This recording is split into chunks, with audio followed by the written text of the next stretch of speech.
যখন একজন সাহসী জেলা প্রশাসক রাস্তার এক অবহেলিত যুবককে জীবনসঙ্গী হিসেবে বেছে নিলেন, তখন পুরো রাজ্যের মানুষের হৃদয় হাহাকার করে উঠল। শহরের প্রাণকেন্দ্রে অবস্থিত জেলা প্রশাসকের কার্যালয়টি সবসময়ই লোকে লোকারণ্য থাকে। অফিসের বাইরে কাঠফাটা রোদে দাঁড়িয়েছিল হাজারো সাধারণ মানুষ, কিন্তু ভেতরে মেঘনার চেম্বারে বিরাজ করছিল এক থমথমে নিস্তব্ধতা, যা বড় কোনো দুর্যোগের পূর্বাভাস দিচ্ছিল। নিজের চেয়ারে হেলান দিয়ে বসেছিলেন জেলার সবচেয়ে নীতিবান আইএএস অফিসার মেঘনা। তারুণ্যদীপ্ত মুখমণ্ডল, অথচ চোখে মুখে এক অদ্ভুত শ্রান্তি, যেন জীবনের সব লড়াই তিনি একাই লড়েছেন। তার টেবিলের ওপর রাখা জরুরি ফাইলের আড়ালে লুকানো ছিল একটি রক্তবর্ণের চিকিৎসা প্রতিবেদন। সেই কাগজের প্রতিটি শব্দ তার জীবনের সময়সীমা কমিয়ে দিচ্ছিল। অ্যাডভান্সড লিউকেমিয়া, হাতে হয়তো আর মাত্র কয়েক মাস। মেঘনার চোখের কোণ থেকে এক ফোঁটা অশ্রু সেই প্রতিবেদনের ওপর টুপ করে পড়ল। তার বিলাপ করার মতো সময়ও প্রকৃতি দেয়নি। ঠিক সেই মুহূর্তে তার ব্যক্তিগত ফোনটি বেজে উঠল। স্ক্রিনে জ্বলজ্বল করছিল পিতা। মেঘনার বাবা ছিলেন রাজ্যের এক কুখ্যাত এবং প্রতাপশালী রাজনৈতিক নেতা, যার কাছে মানুষের আবেগ ছিল স্রেফ দাবার ঘুঁটি। ফোনটি কানে নিতেই ওপাশ থেকে কর্কশ কণ্ঠে আদেশ এলো, আগামী পরশু প্রভাবশালী শিল্পপতি রাজীবের ছেলের সাথে তোমার আংটি বদল। আমি সব ব্যবস্থা চূড়ান্ত করেছি। এই সম্পর্ক আমার রাজনৈতিক কেরিয়ারের জন্য অনিবার্য। আর শোনো, শহরতলির ওই বস্তির বাচ্চাদের স্কুলটা, যেটা তুমি নিজের টাকায় চালাও, ওটার মায়া ছাড়ো। বিয়ের পর তুমি ওদের মতো চলো। বন্ধুরা, মেঘনার হাতের আঙুলগুলো অসাড় হয়ে আসছিল। ওই অবহেলিত শিশুদের পাঠশালাটিই ছিল তার বেঁচে থাকার একমাত্র অনুপ্রেরণা। সে যদি না থাকে, তবে তার বাবার লালসা ওই জমির ওপর থাবা বসাবে। ওই অসহায় শিশুদের ভবিষ্যৎ কি হবে? মেঘনাকে এই জঘন্য চুক্তি রুখতেই হতো। আইনগতভাবে নিজের সম্পত্তি এবং ওই বিদ্যালয়কে রক্ষা করার একটিই পথ ছিল। তাকে এমন একজনকে বিয়ে করতে হবে যাকে তার বাবা ক্ষমতার জোলে টলাতে পারবেন না। এমন কেউ যার সম্পত্তির প্রতি কোনো লোভ নেই এবং যাকে আইনগতভাবে সব কিছুর উত্তরাধিকারী করা সম্ভব। এমন এক ছদ্মবেশী স্বামী যে হবে মেঘনার ঢাল। মেঘনা ক্লান্ত শরীরে উঠে দাঁড়িয়ে জানালার স্বচ্ছ কাঁচ দিয়ে বাইরের দিকে তাকালেন। তার চোখ গিয়ে স্থির হল কার্যালয়ের বাগানে। সেখানে প্রখর রোদে এক তরুণ মাটি কাটছিল। গায়ে শতছিন্ন পোশাক, অবিন্যস্ত দাড়ি আর পায়ে ছিঁড়ে যাওয়া প্লাস্টিকের স্যান্ডেল। অফিসের পিয়নরা তাকে প্রায়ই তুচ্ছতাচ্ছিল্য করত। কেউ তাকে উন্মাদ ভাবত, কেউ ভাবত ভবঘুরে। লোকে তাকে আকাশ বলে জানত। মেঘনা তাকে আগে অনেকবার দেখেছেন। সে কখনো হাত পাতত না। কেউ খাবারের প্যাকেট দিলে নিঃশব্দে গ্রহণ করত। তার দৃষ্টিতে এক গভীর শূন্যতা ছিল, যেন জগতের প্রতি তার কোনো অভিযোগ নেই। মেঘনার মন আকাশের ওপর আটকে গেল। মুহূর্তের জন্য তার বিচারবুদ্ধি লোপ পেল, কিন্তু পরক্ষণেই এক দৃঢ় ও পাগলাটে সংকল্প মনে দানা বাঁধল। এমন এক মানুষ যার হারাবার কিছু নেই, যাকে ভয় দেখিয়ে বশ করা অসম্ভব। সে কি পারবে আমায় রক্ষা করতে? বিলম্ব না করে মেঘনা ইন্টারকমে তার সহকারীকে নির্দেশ দিলেন, বাগানে কাজ করা আকাশকে এক্ষুনি আমার কামরায় নিয়ে এসো। সহকারী অবাক কণ্ঠে বলল, ম্যাডাম, ও তো একটা ময়লা পরিষ্কার করা পাগল। আপনি বললে আমি ওকে এক্ষুনি এলাকা থেকে বের করে দিচ্ছি। আমি যা বলেছি তা পালন করো। মেঘনার কণ্ঠে প্রশাসনিক কাঠিন্য ফুটে উঠল। কিছুক্ষণ পর আকাশ কেবিনের দরজায় এসে দাঁড়াল। সে ভেতরে ঢুকতে কুণ্ঠাবোধ করছিল।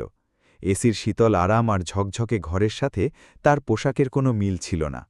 সে শুধু মাটির দিকে তাকিয়ে রইল। ভেতরে এসো, মেঘনা বললেন। আকাশ দ্বিধা ভরে পা রাখল।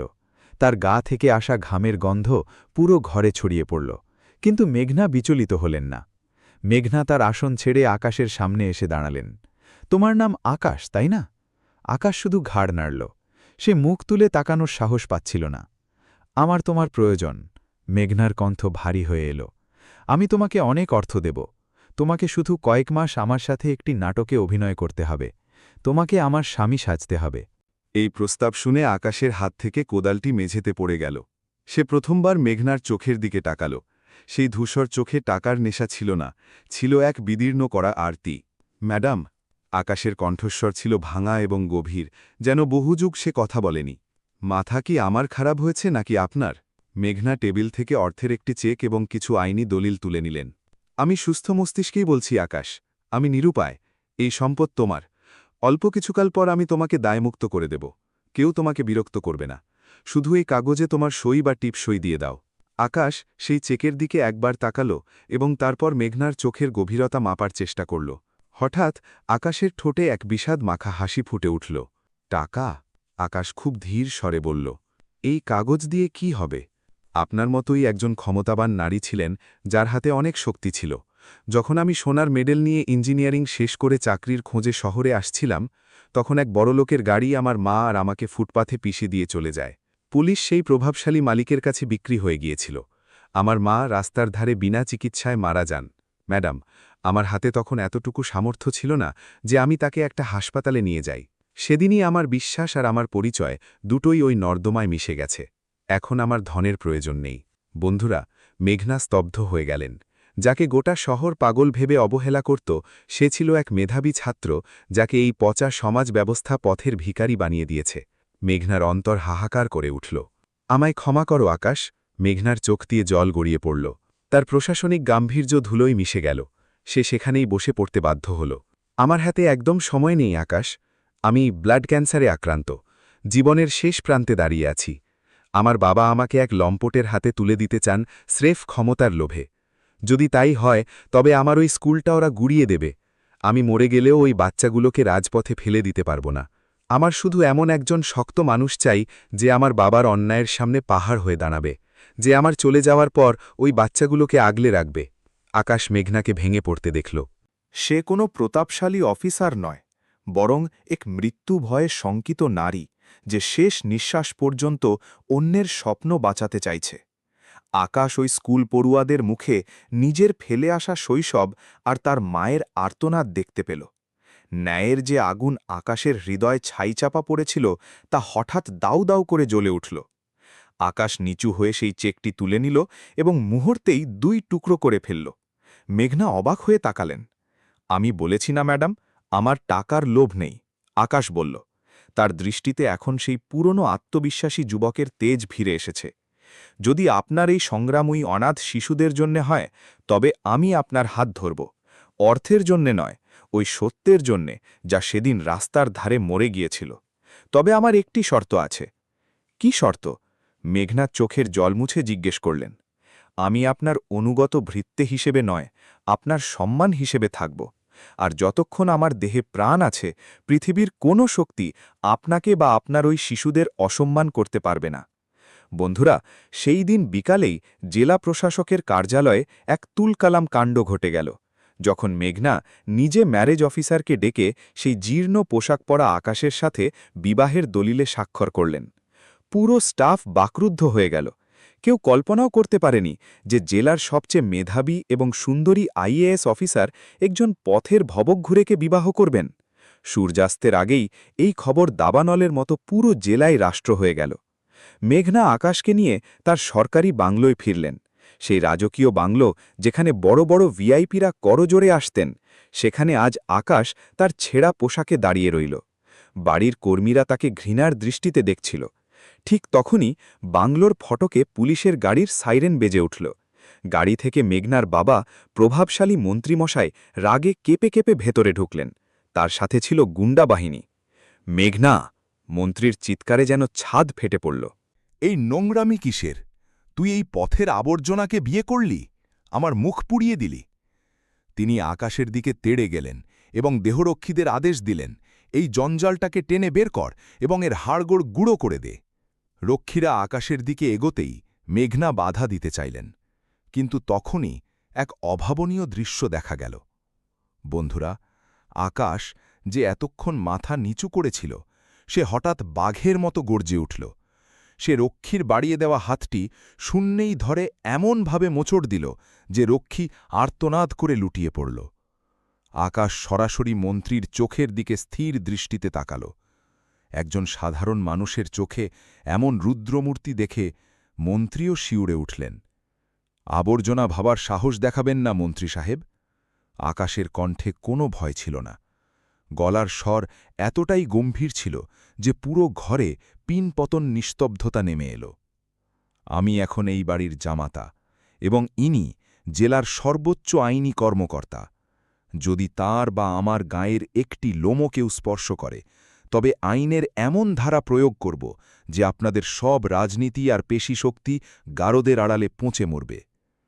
মন্ত্রী আর তার সাঙ্গপাঙ্গরা স্তম্ভিত হয়ে গেলেন।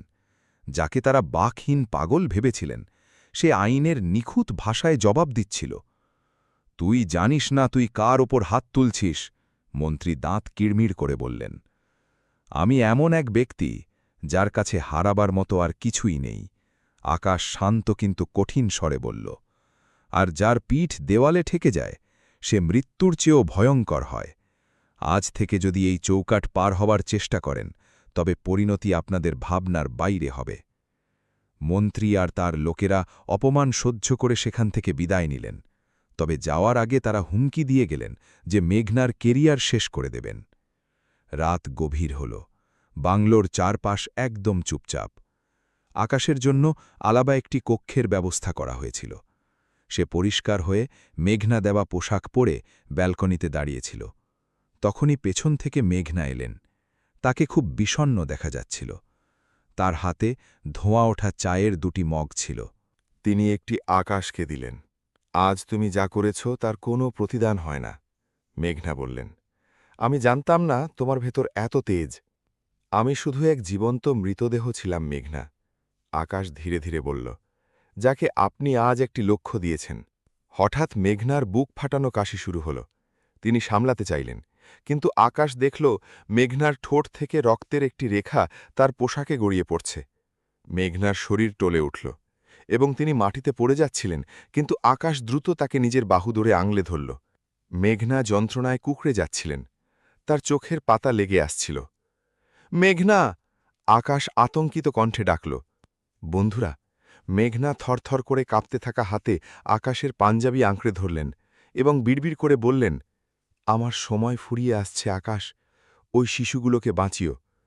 এরপরই তিনি আকাশের কাঁধে জ্ঞান হারালেন। আকাশ মেঘনাকে কোলে তুলে নিল এবং অনুভব করল এটি কোনো চুক্তি নয়, এটি এক মহৎ হৃদয়ের ত্যাগের গল্প। আকাশের চোখ থেকে এক ফোঁটা লোনা জল মেঘনার কপালে পড়ল। আমি তোমাকে কিছু হতে দেব না, শেষ রক্তবিন্দু দিয়ে লড়ব, আকাশ মনে মনে শপথ করল।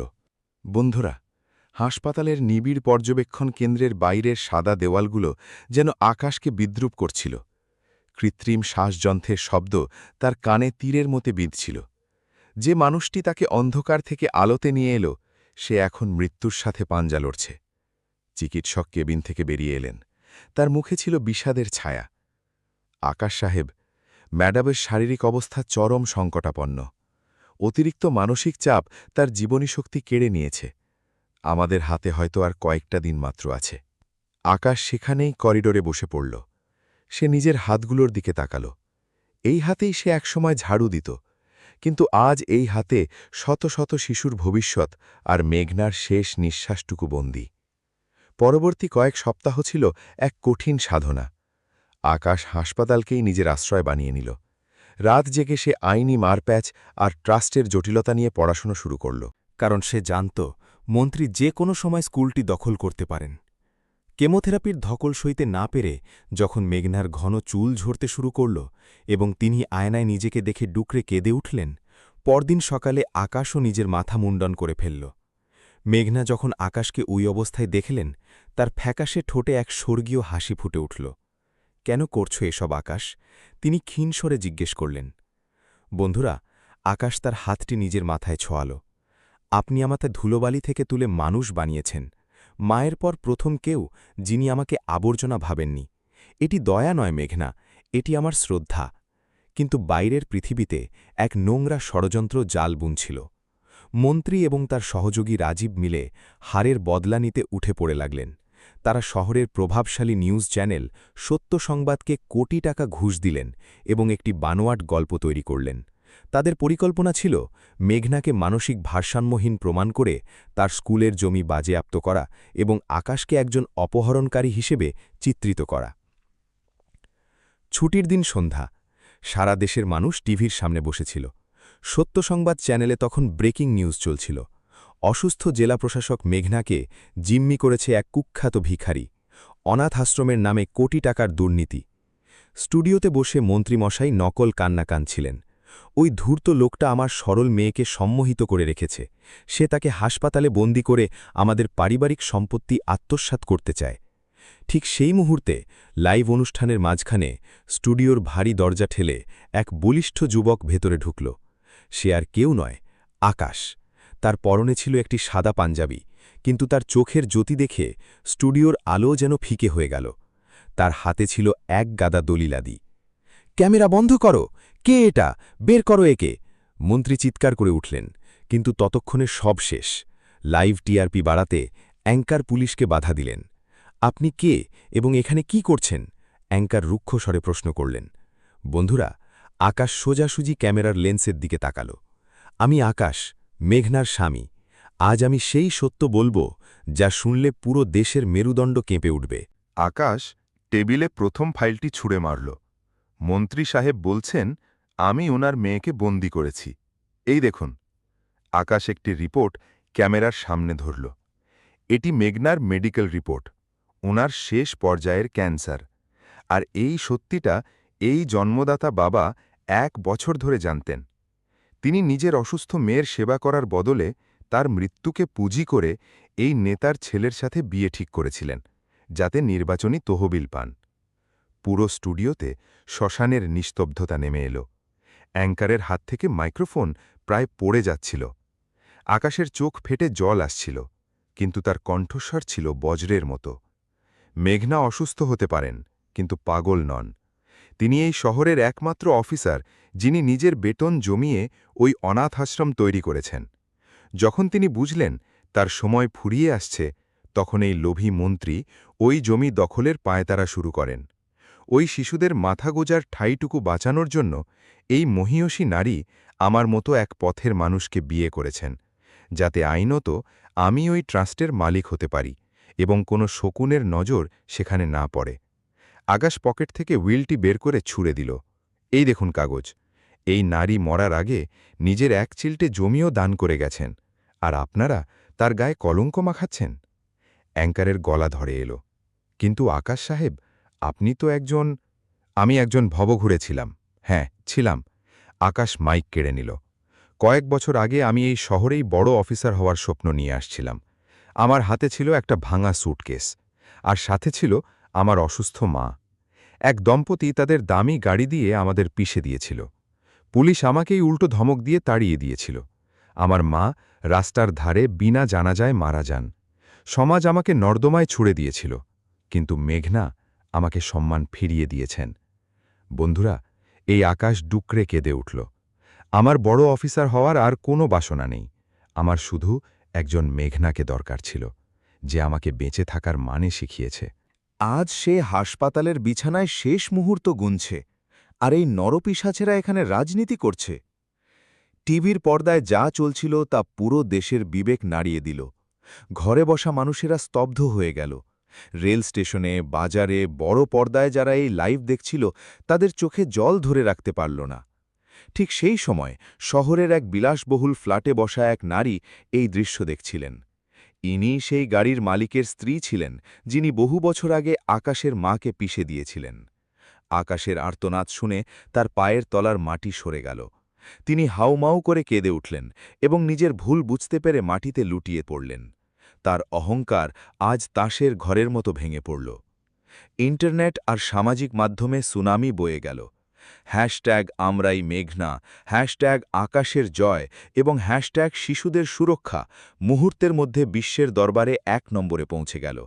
হাজার হাজার মানুষ রাস্তায় নেমে এলো। পুলিশের প্রধান কার্যালয়ে ফোনের বন্যা বয়ে গেল। সুপ্রিম কোর্টের প্রধান বিচারপতি নিজে টিভি দেখে তৎক্ষণাৎ শতপ্রণোদিত মামলা নিলেন এবং মন্ত্রীর গ্রেপ্তারি পরোয়ানা জারি করলেন। ক্ষমতার দাম্ভিকতা এক পলকেই ধুলোয় মিশে গেল। অন্যদিকে হাসপাতালের বিছানায় মেঘনার সামনেও টিভি চলছিল। এক সেবিকা কাঁদতে কাঁদতে তার হাত ধরেছিল। মেঘনার ম্লান দৃষ্টি টিভির পর্দায় আকাশকে খুঁজছিল। আকাশের তেজ, তার নির্ভীক লড়াই আর শিশুদের জন্য তার আত্মত্যাগ দেখে মেঘনার বিবর্ণ মুখে এক তৃপ্তির হাসি ফুটে উঠল। তিনি অতি কষ্টে তার মোবাইলটি হাতে নিলেন এবং একটি শেষ বার্তা পাঠালেন। স্টুডিওতে আকাশের ফোনটি বেজে উঠল। স্ক্রিনে মেঘনার মেসেজ, তুমি শুধু আমার স্বামী নও, তুমি আমার ঈশ্বর। আকাশ, আমার সন্তানদের দেখে রেখো। আমি এখন শান্তিতে চোখ বুঝতে পারি। বিদায়। বন্ধুরা, আকাশের বুক যেন চিরে গেল। মেঘনা, না! সে উন্মাদের মতো স্টুডিও থেকে হাসপাতালের দিকে দৌড় দিল। আকাশ যখন পৌঁছল, ততক্ষণে সব শেষ। ভেন্টিলেটরের পর্দায় একটি সোজা সবুজ রেখা ভেসে উঠল। কক্ষ জুড়ে এক বিষাদময় নীরবতা। মেঘনার ঠোঁটে তখনও সেই প্রশান্তির হাসিটি লেগেছিল। আকাশ মেঘনার পায়ের কাছে আছড়ে পড়ে এমন এক চিৎকার দিল, যা শুনলে পাষাণ হৃদয়ও গলে যাবে। সেদিন শুধু একজন আমলা মারা যাননি, সেদিন এমন এক আত্মা পৃথিবী ছেড়ে গেল যে নিজের শেষ নিঃশ্বাস পর্যন্ত শুধু অপরের জন্যই উৎসর্গ করেছিল। বন্ধুরা, কয়েক বছর পর সেই অনাথ আশ্রমটি এখন একটি বিশালাকার বিদ্যাপীঠ। প্রবেশদ্বারে সোনালি অক্ষরে লেখা মেঘনা স্মৃতিসদন। সেখানে এখন শত শত শিশু খেলছে। তাদের মাঝে একজন দাঁড়িয়ে আছেন, পরিপাটি পোশাক, চোখে এক গভীর মমতা। তিনি আর কেউ নন, আকাশ। তিনি এখন সেই বিশাল পরিবারের অভিভাবক। হঠাৎ একটি ছোট্ট শিশু দৌড়ে এসে আকাশের হাত ধরল। বাবা, দেখো আমার ড্রয়িং। আকাশ হাসি মুখে কাগজটি দেখল। সেখানে একটি পরীর ছবি আঁকা, যার কাঁধে একটি IAS ব্যাজ। আকাশ শিশুটির কপালে চুম্বন করল এবং প্রাঙ্গণের মাঝে স্থাপিত মেঘনার মার্বেল মূর্তির দিকে তাকাল। মূর্তির নিচে খোদাই করা ছিল, ত্যাগ কেবল বাধ্যবাধকতা নয়, ত্যাগ হল হাসি মুখে অন্যের জীবনের প্রদীপ জ্বালানো। আকাশ চোখ বুঝল এবং বাতাসের মর্মরে সে আজও মেঘনার সেই চিরচেনা কণ্ঠ শুনতে পেল। ধন্যবাদ আকাশ। গল্পটি এখানেই সমাপ্ত। বন্ধুরা, যদি মেঘনা এবং আকাশের এই আত্মত্যাগের কাহিনী আপনাদের মন ছুঁয়ে যায়, তবে এই ভিডিওটি লাইক এবং শেয়ার করতে ভুলবেন না। এমন আরও গভীর ও অনুপ্রেরণামূলক গল্প শুনতে আমাদের চ্যানেল গুরুদর্শন সাবস্ক্রাইব করুন। আপনাদের একটি সমর্থন আমাদের নতুন কিছু করার সাহস যোগায়। দেখা হবে আবার এক নতুন জীবনবোধের গল্প নিয়ে। ভালো থাকবেন।